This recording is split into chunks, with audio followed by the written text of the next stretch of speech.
Corazón gitano, no te olvidaré. Corazón gitano, siempre te querré. Sigues estando en mi vida, día tras día. Corazón gitano, todo sabe a ti. Corazón gitano, contigo yo aprendí a subir hasta la luna sin miedo a la locura.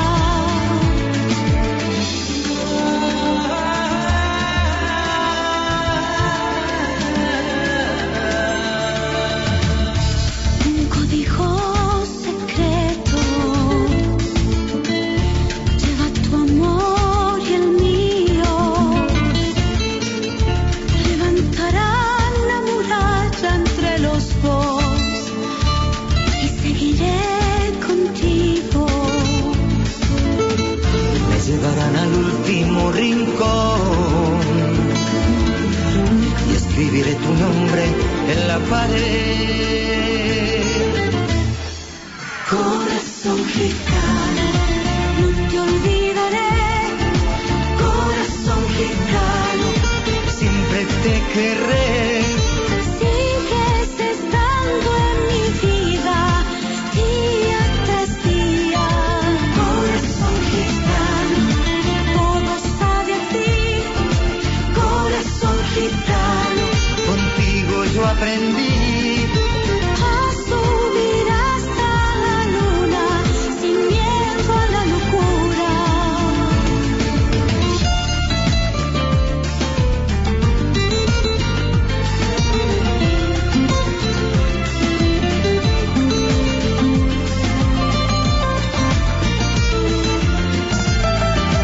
Corazón gitano. FM Líder 104.5. Comienzo de espacio publicitario. Vacúnate contra la gripe. La vacuna que es gratuita y se aplica en todos los hospitales, centros de atención familiar y de salud de Tigre. Para más información, ingresá en www.tigre.gov.ar. Tigre, municipio.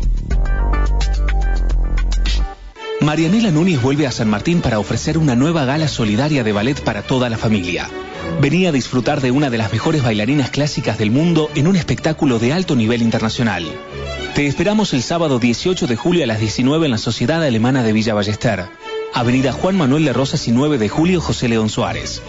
Retira tus entradas en el Centro de Atención al Vecino, en Belgrano 3747. Invitan Bingo San Martín, Amesud y Alemarza. Organizan Teatro Argentino, Arte y Cultura y Municipalidad de San Martín. OSFE, Obra Social Ferroviaria. Su salud en las mejores manos. Consulte acerca de nuestros servicios y planes. Llámenos al 0800-333-3313, de lunes a viernes de 9 a 18, o visítenos en nuestra página web www.osfe.org.ar. Con tu super chip solo por hoy, triplicás y hablas a cualquier compañía, teléfonos fijos y a todo el país, recargando desde 50 pesos o más. Y si recargas 40 pesos, duplicás. Personal, cada persona es un mundo. Más información en personal.com.ar. Invertimos para vivir en una ciudad más segura. Por eso, fortalecimos el sistema de protección ciudadana con más personal, más patrulleros y más tecnología. Colocamos 700 cámaras en puntos estratégicos y construimos un nuevo centro de monitoreo más moderno y equipado. Antes de fin de año, llegaremos a 70 móviles blindados que recorrerán la ciudad las 24 horas. Sigamos cambiando San Martín. Nuestro lugar. Con tu super chip solo por hoy, triplicás y hablas a cualquier compañía, teléfonos fijos y a todo el país, recargando desde 50 pesos o más. Y si recargas 40 pesos, duplicás. Personal, cada persona es un mundo. Más información en personal.com.ar. Sindicato de Trabajadores Municipales de Tigre. Acércate y conoce todos los beneficios que tenemos para vos. En indumentaria, farmacias, ópticas, gas envasado, librerías, seguros de vida, sanduicherías, alimentos, turismo, cobertura de servicio de sepelios, créditos personales, ayudas económicas, regalos por boda y nacimiento. Y también hacemos para el afiliado y su grupo familiar trámites de IOMA. Estamos en Inciso 1519, Tigre. Teléfono 4731-0972 o 4749-8534. Mail sindicato municipaltigre@yahoo.com.ar. Siempre junto a los trabajadores municipales de Tigre. Omar Cabral, secretario general.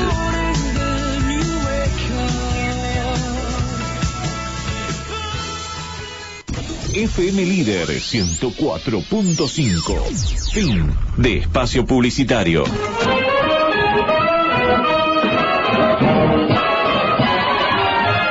Desde este momento comienza Hablando de Seguridad, creado y conducido por Hermes Acuña, postítulo universitario en Seguridad y Resolución de Conflictos. Primer programa radial dedicado exclusivamente a la problemática de la seguridad.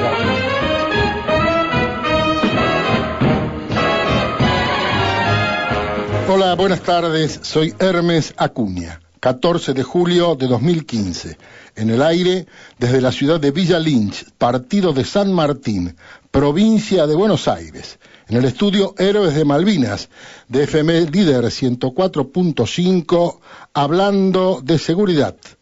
Primer programa radial dedicado exclusivamente a la problemática de la seguridad. Nuestro lema, no para mal de ninguno, sino para bien de todos. Saludamos a Susana de nuestra producción, quien atiende los llamados telefónicos, y al señor Jorge Carranza, nuestro operador.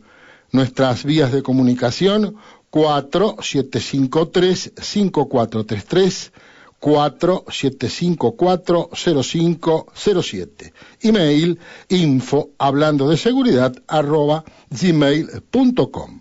Mensaje de texto al 15 62 16 81 64. Radio online www.lider1045.com.ar. También estamos en Facebook. Usted puede requerirnos o bajar algunos de los audios de nuestras emisiones o pedirnos un audio en particular a nuestro email, que repito, info@hablandodeseguridad@gmail.com, y con mucho gusto se lo haremos llegar. En los últimos días, en la última semana, entre el fárrago de noticias, hubo una que impactó a la comunidad argentina, a toda la comunidad argentina. Impactó lo más puro de sus sentimientos, impactó la fibra más íntima de la sensibilidad del hombre y de la mujer argentinos, porque estamos hablando de lo que se conoce como muerte digna. Ustedes habrán escuchado o leído un joven, un hombre de 35 años, Marcelo Díez, después de 21 años de padecer una situación irreversible como consecuencia de un accidente, fue autorizado por la Corte Suprema de Justicia de la Nación para poder llegar a ese estadio que legalmente se llama muerte digna. La Iglesia salió a oponerse, las opiniones son disímiles. En general se ha hablado de esto y se va a seguir hablando mucho más todavía, porque hay cosas que no están definidas o que están en una zona nebulosa que el hombre de a pie no comprende demasiado bien. Y por qué no, aquellos que están abocados a esta problemática, que tiene distintas expectativas y como consecuencia distintos abordajes de distintas disciplinas. Por eso este abordaje es multidisciplinario, porque son varias las disciplinas que tienen opiniones para dar respecto de esto. La gente escucha y, como de costumbre, en los medios aparecen los opinadores, opinólogos, técnicos, licenciados, doctores y OU. En una palabra, los habladores, los sabelotodos, que en la jerga periodística se llama esto carne podrida. Se da información errónea, se confunde a la opinión pública. Por eso, como es nuestro criterio, nuestro objetivo, despertar el pensamiento, y si es un pensamiento crítico muchísimo mejor, despertar la reflexión, siempre hemos ido a la fuente. Y hoy, una vez más, tenemos una invitada de lujo, una profesional, es la doctora Amelia Franchi, quien es médica, es jefa de medicina preventiva social del hospital Eva Perón, es decir, nuestro hospital ex Castex, para que todos sepan de qué estoy hablando. Es especialista en clínica médica y salud administrativa hospitalaria y es secretaria de la Comisión de Bioética del Colegio de Médicos de la provincia de Buenos Aires, Distrito Cuarto. También es colega, es periodista y es docente universitaria. Amelia hace muchos años que tiene programa de radio, en una radio amiga, en una radio colega aquí de San Martín, y también tiene un programa en el canal Zona Norte, Excelencia Médica. Y su programa de radio también se llama así, Excelencia Médica. Así que creo que nuestra elección para la invitación a la doctora Franchi ha sido la más adecuada, porque estamos en presencia de una persona que realmente conoce de lo que se está hablando, de lo que queremos saber, y esperemos y vamos a abrevar en las fuentes para aclarar las tantas dudas que tenemos respecto a este tema. Y por eso titulamos La muerte digna, eutanasia o acto humanitario, el caso Marcelo Díez, de este muchacho, de esto se trataba, cuyas hermanas, por otra parte, hacía mucho tiempo que estaban pidiendo esto de la muerte digna, este acto de la muerte digna, porque su situación era irreversible. Y paradójicamente, cuando la Corte Suprema de la Nación Argentina hace lugar, al otro día fallece, naturalmente, Marcelo Díez. Cosas del destino, cosas de la vida. Amelia, bienvenida y gracias por acompañarnos. Gracias a vos por invitarme, es un honor todo lo que decís de mí, así que te agradezco. Mucho más muchísimo, me falta. Muchísimo te agradezco. Es un tema duro, difícil, es un tema donde es tan importante que la población, que el público escuche y pueda saber hasta dónde uno tiene que pensar en este tema, ¿no es cierto? Porque no es fácil detectar, en medicina, por lo menos en nosotros, con los pacientes, con la vida, con los cuidados paliativos, con los pacientes con enfermedades crónicas, se nos hace a veces difícil saber hasta dónde hacemos lo que llamamos nosotros encarnizamiento terapéutico, hasta dónde te pinchamos, te golpeamos, te hacemos todos los estudios. Lo que se llama, lo que sería el maltrato al paciente. Claro, más que maltrato es el encarnizar. Yo me encarnizo, esto viene de perro, me encarnizo, y hago cosas que por ahí no me van a dar un resultado positivo, ¿no? Hasta dónde esta balanza desde que la tecnología aparece, porque esto inicia cuando la tecnología avanza tanto que permite que una persona pueda vivir con máquinas. Claro, yo cuando te decía el maltrato al paciente, no por el maltrato por una impericia profesional, sino por estar prolongando una situación que sabemos que es irreversible. Claro, a eso me refería. Nosotros hablamos de encarnizamiento terapéutico. Bien. Cuando, por ejemplo, técnicamente. Técnicamente hablando, el encarnizamiento terapéutico significa encarnizarse hacia el paciente con terapias, por esto lo de terapéutico, que no sabemos que le va a hacer nada. Por ejemplo, cada vez más antes, hay un antes y un después en todo esto.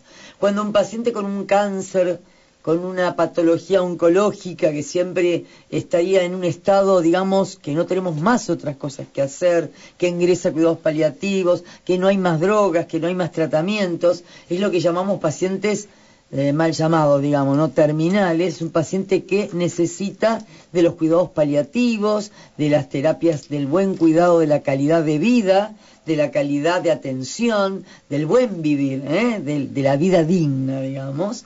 Entonces, ¿qué hacemos con este paciente? Muchas veces antes, en un tiempo que fue a través del tiempo, esto, ¿no? Hace 4, 5, 6 años atrás, ese paciente, la familia pedía que vaya a terapia intensiva. Pedía que se lo intube, que se le ponga todo lo que había con las tecnologías nuevas. Y ese paciente muchas veces entraba por pedido, por exigencia, y el paciente sufría más. ¿Hasta dónde? Entonces llamábamos encarnizamiento terapéutico. A través del tiempo se habló con la gente, se habla con las personas. Qué bueno sería empezar a pensar, ponerse en el lugar del otro. Empatía. Si yo fuera... Empatía. Claro, si yo fuera el paciente, si yo estaría en esas condiciones, ¿qué me gustaría que a mí me hicieran? Entonces, lo que es la bioética, que es la evaluación de las personas desde el punto de vista de lo ético, siempre desde los valores y las conductas, ¿no?, de la gente. ¿Cómo esto podríamos es la bioética. La bioética es esto, es evaluar las conductas de acuerdo a dónde estamos y cómo estamos en lo que tiene que ver con la ética del paciente. Ética y moral. Es muy largo definir ética, son cosas distintas. Moral, ética y moral son cosas distintas. Porque también depende del lugar geográfico, de dónde estamos, cuál es la sociedad. Claro, justamente. Entonces, siempre basado en eso, ¿no? Bien decís. La ética tiene que ver con el yo, Exacto. Tiene que ver con la ponderación que yo haga del bien y del mal. Y la moral tiene que ver con la cultura. Y el bien y el mal de lo que yo haga como ponderación, que muy bien estás definiendo, lo hacemos en el lugar donde estamos, siempre a la luz de los valores de las conductas de las personas. ¿Cuánto hace, Amelia, que en los hospitales públicos se han formado los comités de bioética? ¿Y quiénes lo integran? Esta historia comienza por allá en los 80, Ajá. En Estados Unidos, con un caso muy conocido, quizás por muchos que hayan escuchado, el caso de Karen Kildan. Ella cae en un estado vegetativo. Me acuerdo muy bien. Claro, porque... Era una jovencita. Un exceso de drogas, por una adicción muy importante, cae en un estado en coma, y está mucho tiempo en coma hasta que los padres piden que por favor la desconecten. Entonces, bueno, juez, la parte legal, si se autorizaba, si no se autorizaba, bueno, finalmente se autorizó, esto se desconectó, pero la paciente siguió viviendo. Entonces ahí comienza a hacerse las disquisiciones de la alta tecnología que empiezan a aparecer. Por esto en conjunto aparece la bioética, ¿no? Como va subiendo toda la tecnología, van apareciendo los trasplantes de órganos, van apareciendo el nacimiento de prematuros, van apareciendo los pacientes terminales, los pacientes en el final de la vida y en el principio de la vida. Entonces comienza a hablarse de esto en Estados Unidos, con este caso, pero además ya venía todo el tema de bioética y ética en la investigación, que tiene que ver con muchas cosas que se hicieron en el posguerra. Claro.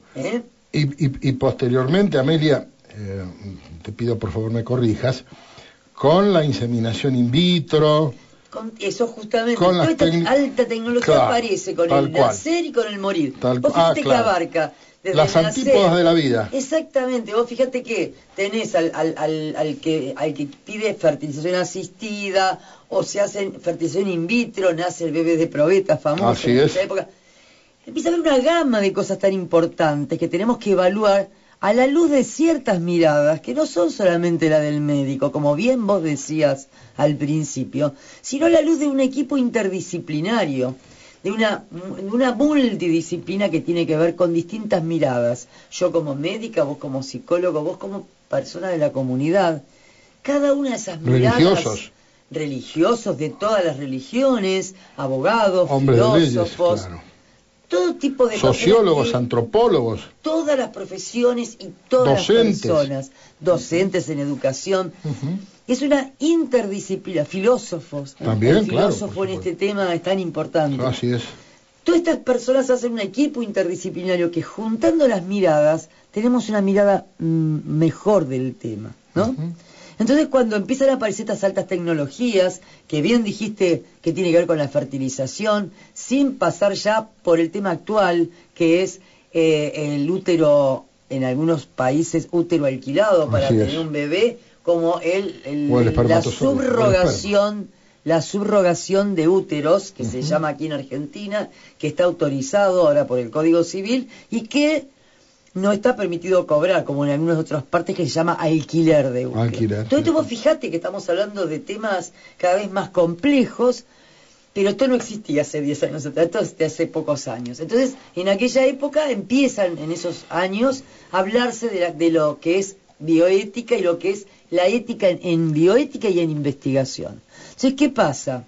Resulta ser que la investigación había hecho muchas cosas en contra de los seres humanos. Ustedes saben que en la Segunda Guerra Mundial, cuando se hicieron estudios en judíos, cuando se hicieron investigaciones, cuando se ha hecho, se ha matado gente, atrocidades, cuando se ha hecho la ley de esterilización por ser locos o por ser homosexuales, hay una serie de cosas que son muy largas de contar, que han hecho que aparezcan reglas y normativas y declaraciones, como la de Helsinki, ¿no?, donde habla de cómo debe tratarse un paciente, de cómo debe ingresar un paciente en investigación, si es que vamos a investigar siempre a favor del paciente. La bioética está siempre a favor del paciente. Entonces, aquí en Argentina, en el año 95, 96, comienzan a aparecer todas estas cuestiones y aparece la ley de Argentina en nuestra Constitución.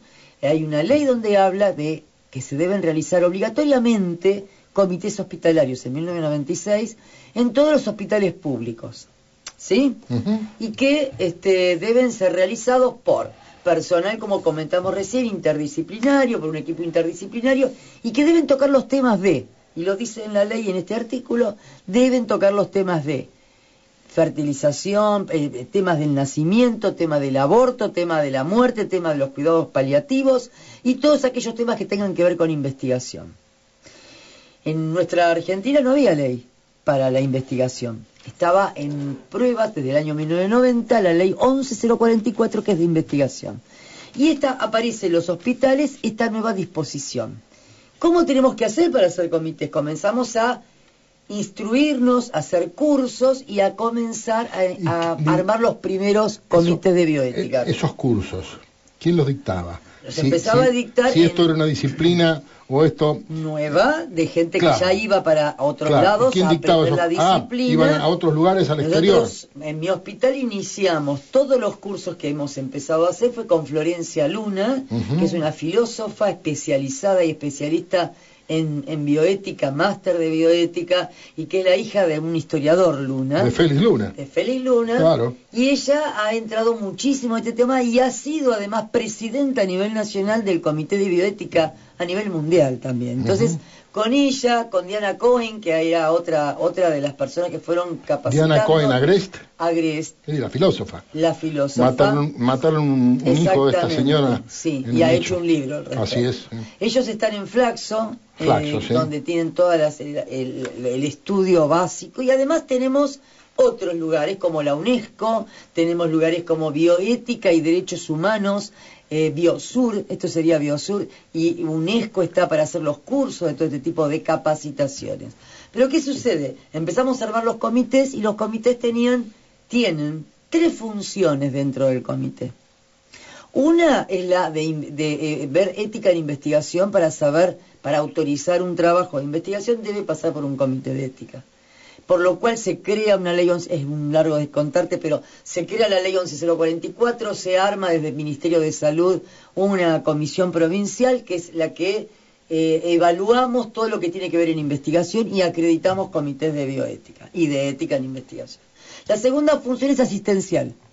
¿Qué es esto? Que tenemos una primera entonces de investigación. Investigación. La otra es asistencial. Asistencial. ¿Qué significa? Dentro de un hospital puede haber también comités privados, ¿eh? Yo te hablo del público. Sí, del hospital público. Del hospital público, la función asistencial. ¿Qué quiere decir? Cada persona dentro del hospital que tenga un dilema, este dilema puede ser del paciente con el médico, del médico con la familia, de la familia con el médico, donde hay un dilema, que puede ser, por ejemplo, el caso más típico que todos los que nos escuchan pueden comprender, es el de testigos de Jehová. Claro. Paciente testigo de Jehová que ingresa a un hospital, que tiene firmado por escribano que no quiere recibir sangre, y que entonces entra el dilema para el médico. Ya ahora no es un dilema tanto, porque tenemos normativas, tenemos leyes y tenemos la ley de los derechos del paciente que dice que el paciente tiene autonomía para decidir, que es otra discusión, pero en ese momento... Siempre y cuando, es una inquietud que tengo, es una pregunta que te hago. El paciente puede decidir porque está en condiciones de discernir, si no, ¿quién decide por él? Si no está en condiciones de discernir, antes discernían los padres y luego la esposa. Ahora, con la nueva ley de derechos del paciente, después del paciente, si está en estado inconsciente o no puede responder porque pierde lo que llamamos autonomía en bioética, hay 4 principios basados fundamentales en la bioética, entre ellos la autonomía. ¿Qué significa la autonomía? Yo sé quién soy, estoy bien y deseo hacer lo que yo quiero en mi cuerpo. Entonces, no quiero que ustedes, puede decir el paciente, me pasen sangre, lúcidamente. Si el paciente entra en un estado de inconsciencia, decide el familiar más directo, en el caso este que te cuento que cambió en la ley, es la esposa o el esposo. Entonces, si vos te recordás, hace 2 años hubo un caso muy sonado de un chico que tuvo un accidente de 30 años, que estuvo en terapia intensiva, que tenía 10-11 de hematocrito, que es muy, muy, muy bajo de sangre, y entonces... la esposa decía que no lo transfundan. Vamos por parte. Vamos a decir en esta audiencia qué significa el hematocrito. Por eso, el hematocrito es baja sangre, anemia tan grande, no hay volumen. Se le fue toda la sangre y uno tiene 40 de hematocrito, 40%. Este paciente tenía 10-12 de hematocrito, o sea, tenía 1/3 de la cantidad de sangre que tenía que pasar en su cuerpo. Correcto. Entonces, ¿uno qué hace? Se muere si tiene mucho más bajo. Claro. Entonces, había que transfundirlo, pero los testigos de Jehová cuentan que tienen otras alternativas que se llaman una ampolla que ellos dan como si fuera hierro, pero lo dan en forma inyectable y aumenta el hematocrito, este valor de la sangre va aumentando de a poco. Pero los médicos que no son testigos de Jehová piensan que no es así, o algunos sí. ¿Qué hacemos? ¿Respetamos ese deseo del paciente? Sí, debemos respetarlo. Ahora bien, en este caso especial que te cuento, podés no respetarlo porque el médico tiene objeción de conciencia. ¿Qué significa objeción de conciencia? Yo comprendo la situación, pero no puedo, por mis propios principios, no dejar de dar sangre. En un caso de un paciente que está crónicamente enfermo, puedo decir esto y lo que puedo hacer es pasárselo a otro colega. No puedo abandonar al paciente. Claro. Pero en este caso, si la familia llama al juez, que no debería judicializarse la medicina. ¿Por qué? Judicializando la medicina, que quiere decir llevarla al juzgado, a ver qué opina la corte, quizás hacemos más larga la situación y la complicamos, cuando por ahí hay que hablar con la gente, ¿no? Entonces, vos fíjate, la esposa dijo, no se transfunde. De acuerdo, perfectamente. El papá y la mamá hicieron tal cual una denuncia judicial. Sí se transfunde. No se transfunde. El padre y la madre. El padre y la madre dijeron, queremos que se transfunda, hicieron una habeas. La señora que no, los padres que sí. Que sí, fueron al juez, ¿y qué dijo el juez? No se transfunde. Así es. Porque digamos, con respecto a la conciencia lo tenía la esposa en este caso. De acuerdo, perfectamente. Sí, perfectamente. Un caso muy sonado, pero como ya estaba la ley de derechos del paciente, ya es ley, o sea, no hay mucho por judicializar. Nos quedó colgado entonces. Todo. No, vamos muy bien. Vamos muy bien. Teníamos investigación, asistencia. En este caso te dije testigo de Jehová como ejemplo. Sí. Puede ser aborto no punible, puede ser nacimiento, fertilización asistida, puede ser cuidados paliativos, puede ser muerte digna. Bien. Y con respecto a la tercera, tiene otra más función, pero la tercera función es la docente. Uno debe autoconvocarse, hacer cursos, capacitarse, hacer jornadas y avanzar en el tema. La cuarta función que tienen algunos comités es la de normativa. Yo tengo ya visto 10 testigos de Jehová con toda su problemática. Vamos a normatizar, dice el comité. Vamos a ver, todo paciente con testigo de Jehová. Hacer un protocolo. Hacer un protocolo como para tener ya... Eso protocolo es una normativa. De actuación, claro. Y por último podemos recibir desde otros lados consultas. Que eso es interconsulto. Se darán cuenta, pasa? Perdón, Amelia, se darán cuenta, señora, usted, señor, Primero estamos en presencia de una docente, una capacidad de síntesis. Estamos en presencia de una gran oradora y un profundo conocimiento del tema, que es lo que realmente queríamos y sabíamos que así era. Por eso Amelia nos hizo la deferencia haciendo un impasse en sus obligaciones, porque ya me anticipó el otro día cuando convinimos esta entrevista, me tengo que ir rápidamente porque tengo compromisos profesionales. No sé si la vamos a dejar ir rápidamente. Adelante. Bien. Entonces, esas son las cuestiones que hace un comité de... Se empezaron a armar estos comités de ética en los distintos hospitales.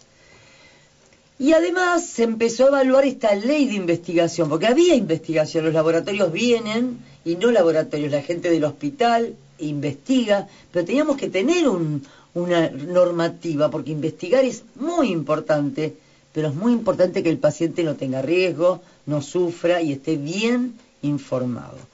Entonces, cuando se crean estos comités de bioética, tienen 4 principios, nos reglan de alguna manera. Uno es este que contábamos, el principio de autonomía. ¿Y con qué lo marcas vos al principio de autonomía? Vos venís al hospital, yo no me quiero transfundir. Muy bien, está bien, vamos a ver qué hacemos, porque yo quiero o no quiero, y entonces vamos a hacer una cosa. Esto se deja en un proceso de consentimiento informado. El consentimiento informado. Entonces, el que me da la palabra de la autonomía es justamente el consentimiento informado. Esta palabra tan extraña sí, muchas veces nos dicen, firme esto, le vamos a hacer este estudio, firme esto. Eso es un consentimiento informado, pero en realidad el consentimiento es un proceso de información. Yo te cuento lo que te vamos a hacer, y voy a cambiar de tema, en vez de testigo de Jehová, vamos a operarte, y te cuento lo que te vamos a hacer. Y pues yo no quiero que ustedes... No, mira, te vamos a contar, el riesgo puede ser puede pasar tal cosa, puede pasar tal otra. Voy a sacar la vesícula con una laparoscópica, pero puede ser que tenga que abrir, porque se puede complicar. Todo eso tiene que estar escrito. Y los imponderables. Porque yo estoy abriendo una pancita y tengo que explicarle al paciente. Amelia, ¿y los imponderables también se salvan? También hay que decirlo. Hay una posibilidad muy rara entre 1000 que haya un sangrado terrible que te tenga que transfundir. Hay una posibilidad entre 1000 que toque todo eso hay que explicarlo. Porque el paciente tiene derecho, y esto lo marca claramente en la ley de los derechos del paciente, a la información debidamente esclarecida. Yo no tengo que decir hematocrito. Tengo que decir que la sangre que está en el cuerpo tiene que tener tanto para decir no te voy a transfundir. En este caso que decíamos es insuficiente. Exactamente. Ese volumen es insuficiente. Por ejemplo. Entonces, esto es el primer principio de la autonomía. Hay otro que también en algunos lados se lo suma entre el de beneficencia y no maleficencia. Empezamos por el de maleficencia, o sea, el segundo principio. No lo estoy dando en escala, te estoy contando cuáles son los principios. Sí. Porque después hay unos de mínima y otros de máxima. Antes que nada, yo tengo que hacer la no maleficencia. Antes que beneficiarte, tengo que no lastimarte, ¿no es cierto? Entonces, uno de los principios que también está en esto es la no maleficencia. Primo non nocere. Entonces yo no voy a lastimar. Después si Acaba de venir de Italia, Amelia, No, Adelante. Entonces, en segunda instancia, trataré de tener beneficencia hacia tu salud, hacia todo lo que te está pasando. Entonces, autonomía, beneficencia, no maleficencia, y la justicia, que es el cuarto de los que es el otro de los 4 principios básicos de la bioética. La justicia que tiene que ser individual, que tiene que ser en un lugar o en todo no nuestro país. No la justicia como poder. No, la justicia de lo que hago. Exactamente. Yo tengo dos es bueno que lo aclaremos. Claro, la justicia de lo que hacemos en salud, la justicia desde la macrobioética. Macrobioética quiere decir más grande en nuestra provincia, qué hacemos con la salud, a lo que es la microbioética dentro de mi hospital, qué hacemos si yo tengo 100 camas y tengo 120 para internar, cómo imparto esa justicia. Cosa de la que pasa salud. Todos los días. Todos los días. Es un pequeño detalle. Entonces uno tiene que empezar, son todos dilemas que hay que ir resolviendo. Entonces, cada uno de estos temas que te estoy contando, cuando tenemos hablando siempre de asistencial, investigación es un tema aparte dentro de la bioética. hablando de lo asistencial, yo tengo que utilizar estos 4 principios para resolver los temas. Y basándome en estos principios, cualquier dilema que me llegue, y en este caso que empezamos el programa con muerte digna, tengo que pensar en esos 4 principios para hacer un desarrollo claro de qué es lo que está sucediendo. A propósito, digo que la Ley Nacional de Muerte Digna es la 26742 y fue aprobada y promulgada en mayo de 2012.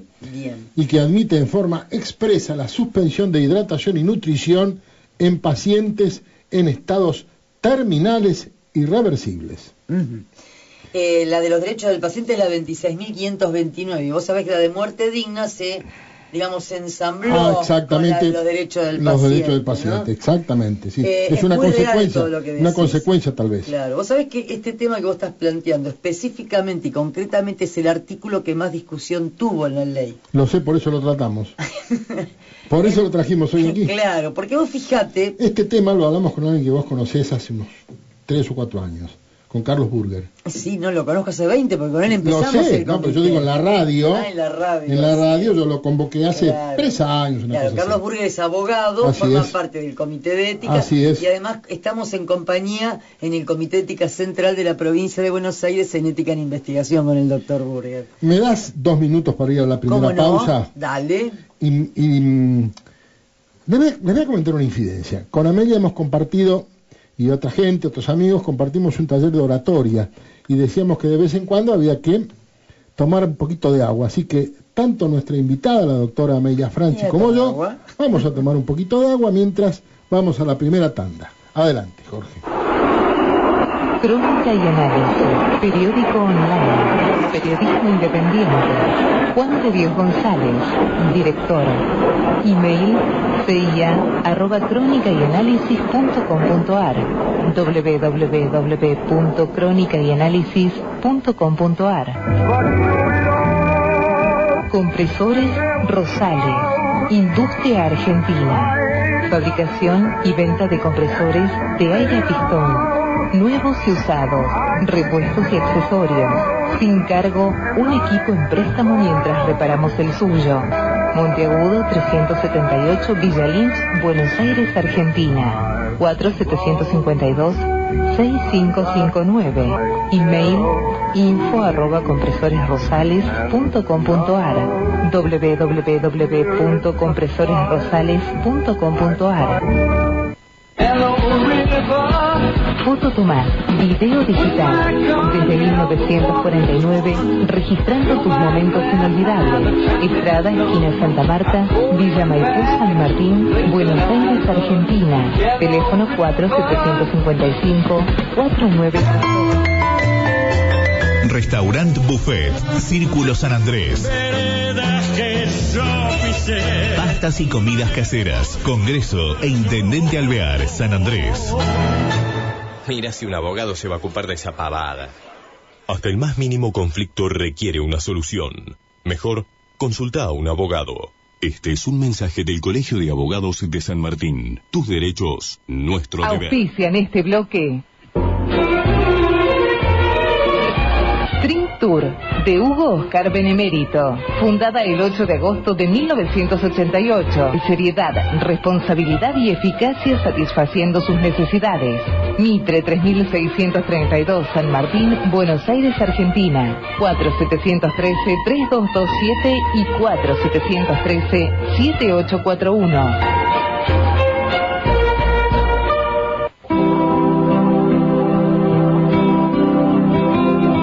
De profesionales latinoamericanos de seguridad. Coordinador internacional, profesor Edgardo Frigo. Cerrito 836, tercer piso, Buenos Aires, Argentina. Telefax 4206-7721. Email efrigo@mr.com.ar, www.forodeseguridad.com.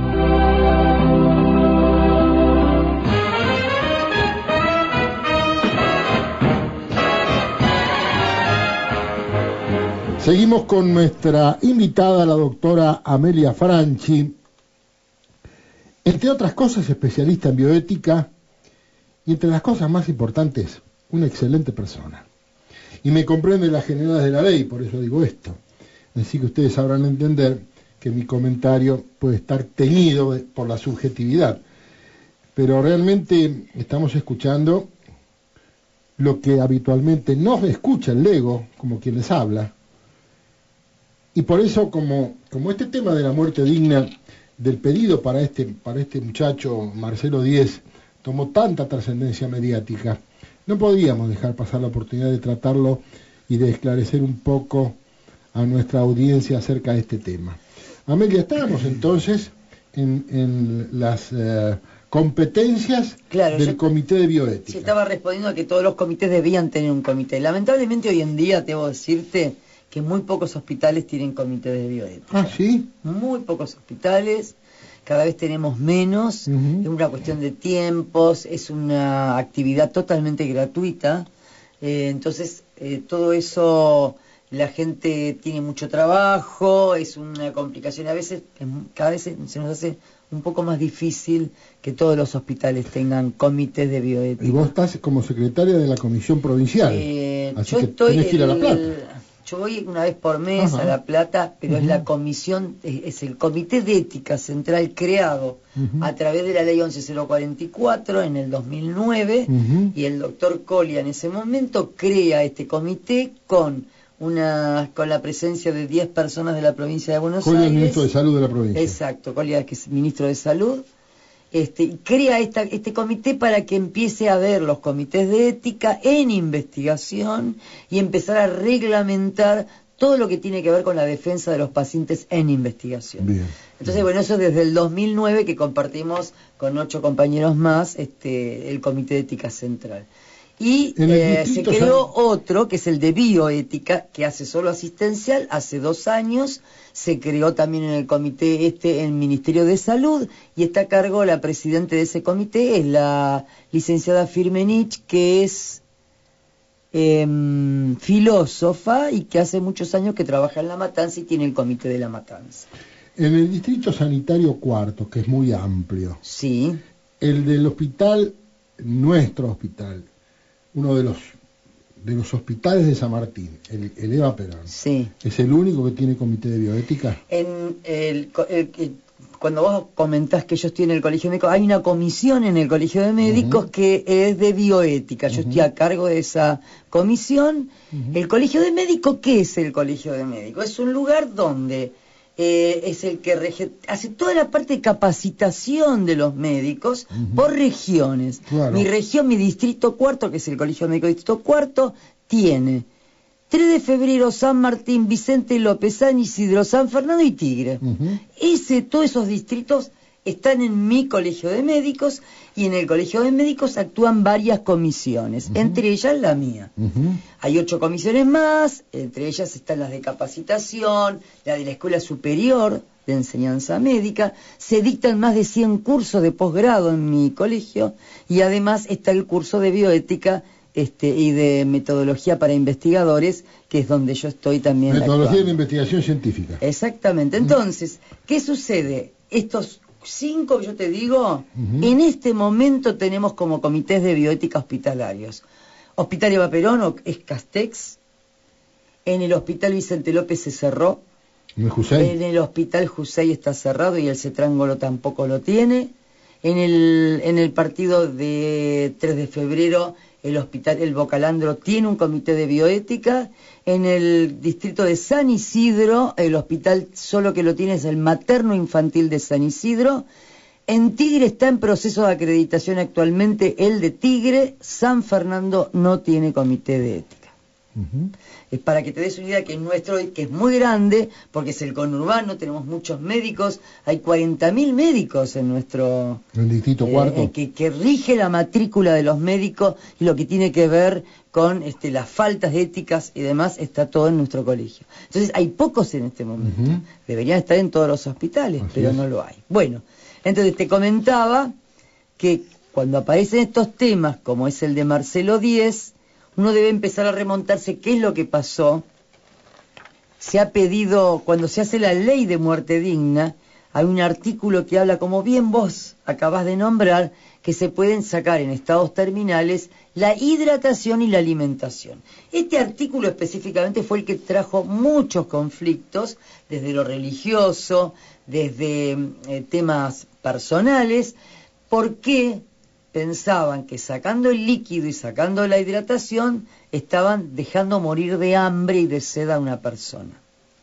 El doctor Gerardi, que es un especialista en temas de bioética, de terapia intensiva y especialista en bioética en estos temas específicamente, que actuó en este caso inclusive, y actuó en el caso tan conocido que fue en el Hospital Español de la chiquita que nació en estado vegetativo y finalmente se le dio la posibilidad. Primero tendríamos que plantearnos, ¿te parece bien la palabra muerte digna? ¿Será vivir una vida digna?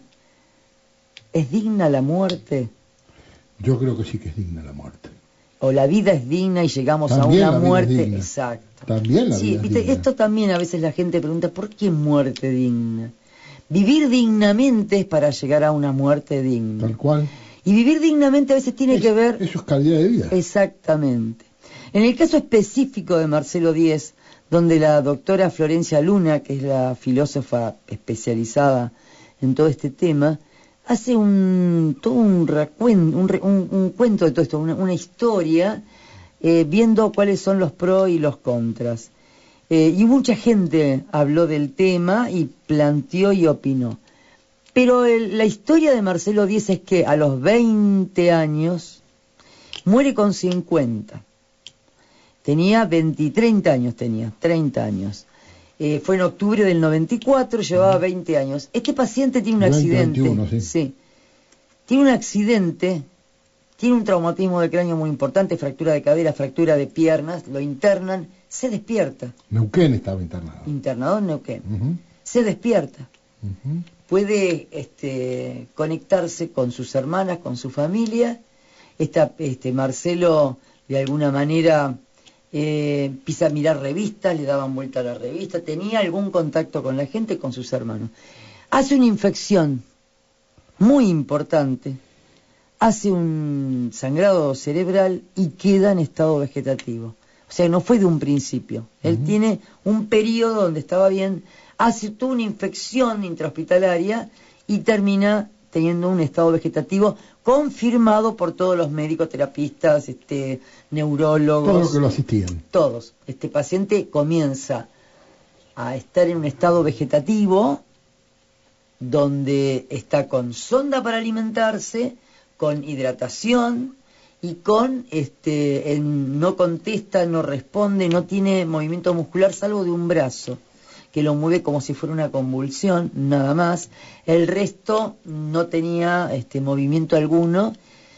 Por lo que cuenta la historia, a través del tiempo de Marcelo, es que tratan de incentivarlo, está internado en un lugar hasta hace un año atrás. Sí, tuvo un traslado después. La mamá y el papá vivían, hicieron una terapia dentro de la casa de los padres, muere la mamá y este chico lo trasladan a una clínica, que es la que te contaba, y en esa clínica el papá todos los días iba a las 8 de la mañana, le tomaba de su mano y lo dejaba y se quedaba con él hasta las 8 de la noche. Nunca respondió a ninguna sensación. Hicieron todo, han buscado rehabilitación y demás. Hasta que el padre muere en el 2008 de un infarto. Marcelo sigue en su estado vegetativo. Las hermanas, como vos decías, tenía 2 hermanas que sabían de su vida. Hay una pequeña historia en el medio de todo esto, porque cuando alguien no puede responder por sí mismo, como comentábamos en la ley, responde la familia. Pero ¿qué sabía la familia de Marcelo? Si estando en estas condiciones él hubiera querido seguir viviendo como vivía. Porque además la tecnología te ayuda a mantener, a no morirte, pero ¿te mantiene en vida? Esta es la pregunta, ¿no? Entonces, lo que se cuenta es que cuando ellos eran chicos, leyendo unas selecciones, leyendo una revista Selecciones de Ray Ardillas, ¿te acordás? Sí, claro, cómo no me voy a acordar. Leen la historia de Karen Quinlan y él le dice a la hermana, los dos dijeron, yo en esas condiciones no quisiera vivir. Un poco de esto se toma la historia, es que ¿qué derecho tiene el que está al lado para decir, vamos a tomar esta decisión? Entonces acá queda el discernimiento. La ley te cubre, si hablamos de la cuestión legal, porque la ley dice que paciente en estado vegetativo, que no responde a ningún tipo de estímulo, que durante tantos años no hay ningún tipo de actividad, puede pedirse lo que es una muerte digna, que sería sacar el sostén, no lo que dice la OMS de lo que significa eutanasia, que significa quitar deliberadamente un médico la vida a un paciente. Entonces acá lo que se planteaba era si se sacaba la hidratación y la alimentación. Este paciente ya en estos últimos meses estaba con escaras. En el caso eutanásico, aunque sea pedido expreso del enfermo, es eutanasia. Claro, pero eso es suicidio asistido. Hay una diferencia que hay que hacer entre eutanasia y suicidio asistido. Estamos hablando de la eutanasia. De la eutanasia puede ser... Aunque haya consentimiento del paciente, es eutanasia. Lo hay en Suiza, y es ¿vos delito, viste? claro. En la Argentina es delito. Bueno, y en Colombia fue el primer caso hace un poco más de un mes, el primer caso de eutanasia, mejor dicho, de llamado suicidio asistido. No, fue eutanasia. Fue el primer caso de eutanasia en América Latina, en Colombia, por un paciente con un cáncer. Suicidio asistido cuando el profesional médico ayuda a un enfermo y no terminal no lo toca a finalizar su vida. Exactamente. Pero es el propio paciente que se autoadministra la sustancia que le causa la muerte. Eso es suicidio asistido y fue lo que pasó. ¿Vos te recordás del paciente?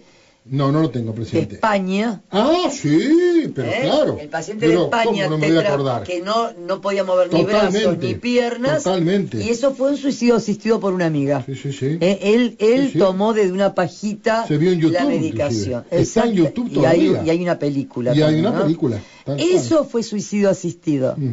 Lo de Colombia, que fue hace 2 meses, fue eutanasia. Quiere decir que un médico le dio una medicación para que el paciente falleciera. ¿Y te acordás el tristemente célebre, como dice la crónica policial, el doctor muerte? Sí, eso estaba totalmente ilegal y realmente... Bien, y ahora te cuento que en nuestro país no existe la eutanasia, ni el suicidio asistido, ni mucho menos. Existe lo que llamamos muerte digna, que es el retiro o no de lo que alimenta a esa persona o lo que lo mantiene vivo. ¿Por qué el paciente, vos bien claramente dijiste que murió y sin que le sacaran nada? ¿Sabes por qué? Hacía 20 días que estaba con una infección muy severa y el paciente a las mañanas llega, la Corte Suprema decide que se puede hacer el retiro, pero el paciente muere a las 5 de la tarde por la infección estaba atravesando. Y algunos lo interpretan como murió de muerte natural y entonces es una visión a que no había que hacer nada, y otros lo interpretan como dejó este mensaje, esperó a que saliera el tema de la Corte Suprema y después muere. En realidad el paciente muere porque la vida es esto, ¿no? Estaba con una infección y le tocaba no poder soportarla. ¿Me permitís que te traslade algunas inquietudes de oyentes? Sí, a ver. La señora Norma de Villa Devoto. Sí. ¿Qué se tiene en cuenta para una muerte digna? ¿La muerte cerebral? ¿O que el paciente en estado consciente lo pueda pedir? El paciente que esté en estado consciente pida una muerte digna, únicamente lo puede hacer por escrito, bajo escribano, contar que si el día de mañana me llegara a pasar tal o cual cosa, un accidente que me dejara en coma y que estoy en muerte cerebral, que quiere decir que no tengo ninguna reacción ni estímulo, ni a los ojos, ni al tacto, ni al dolor, entonces pido que no me pongan ningún elemento que me agreda, no me hagan ningún tipo de encarnizamiento terapéutico.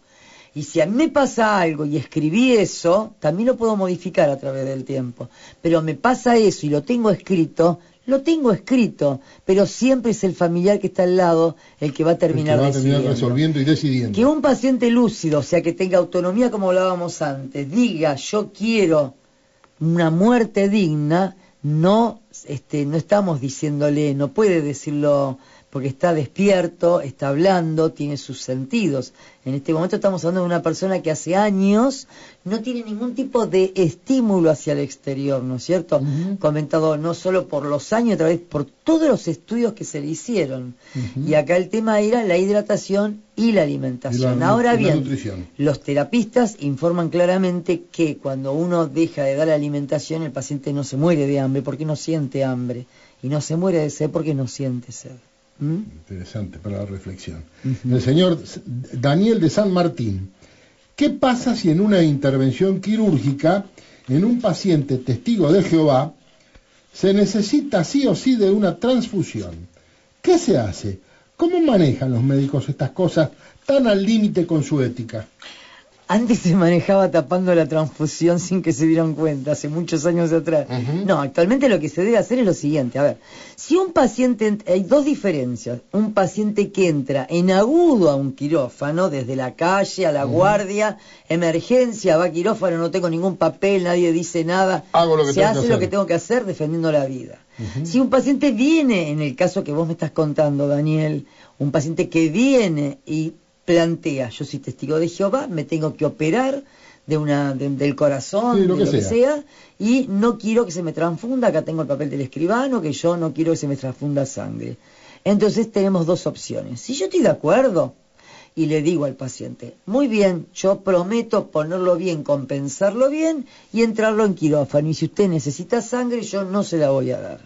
O la segunda opción, que es la más frecuente, es, mire señor, yo hasta donde pueda no lo voy a transfundir, pero si de ustedes, de mí depende, estando en un quirófano y se desangra porque se rompió una arteria muy importante, y yo no puedo evitar por mis propios motivos, porque no puedo dejar de hacerlo porque para eso creo que está la medicina, entonces lo voy a transfundir. Entonces, como tengo lo que se llama objeción de conciencia, que significa yo también tengo derecho a decir que no, voy a derivarlo, señor, a otro médico que sí se va a hacer cargo de usted. Entonces, una cosa es la emergencia y otra cosa es lo programado. Una cosa es un niño y otra cosa es un adulto. Y por último, hay lugares como hospitales que atienden a todo tipo de testigos de Jehová sin ningún problema. Uno de ellos es el italiano.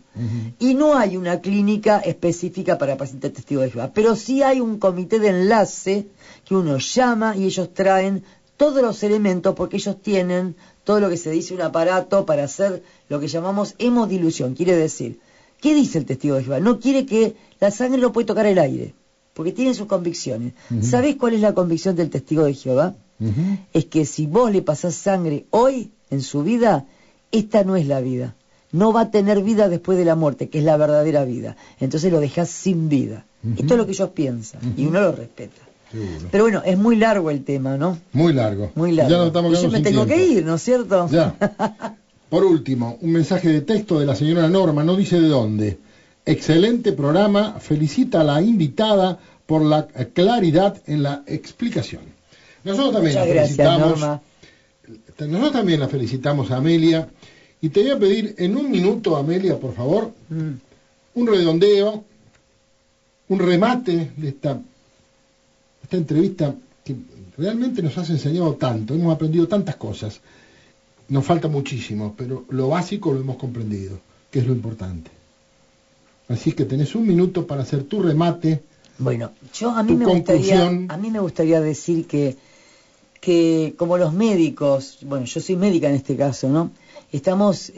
Notamos que hay una situación institucional generalizada donde estamos perdiendo la relación médico-paciente, donde si charláramos más y pudiéramos concebir el respeto hacia el otro, sería mucho más lindo hacer medicina, ¿no? El poder escuchar al paciente, el no estar corriendo, el que cuando el paciente no entiende lo que le decimos, poder decirle al médico, mire, no entiendo, ¿me puede explicar de qué se trata?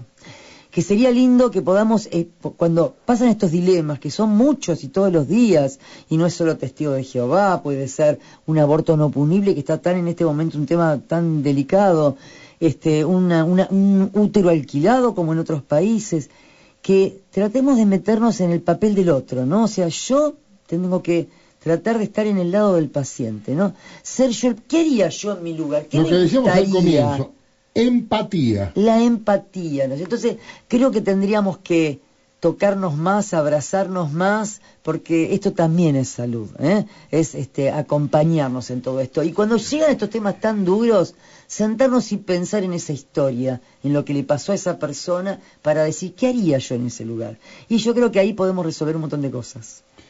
Amelia, muchísimas gracias. No, gracias a vos por invitarme. Muchísimas gracias. Es un honor haber estado acá en la radio para con nosotros. Y quiero decirles algo a usted, señora, a usted, señor, a toda nuestra audiencia de tantos años. La he visto a la doctora Amelia Franchi en su trabajo en el Hospital Eva Perón. Y yo les aseguro a ustedes que es consecuente con lo que piensa, dice y hace. Porque la he visto en pasillos, en distintos lugares, y se abraza con sus pacientes. Y los pacientes la demandan y la buscan. Se ríe porque esto lo vi el viernes pasado, no es que lo haya visto hace 2 años, lo vi el viernes pasado. La buscan y se abrazan.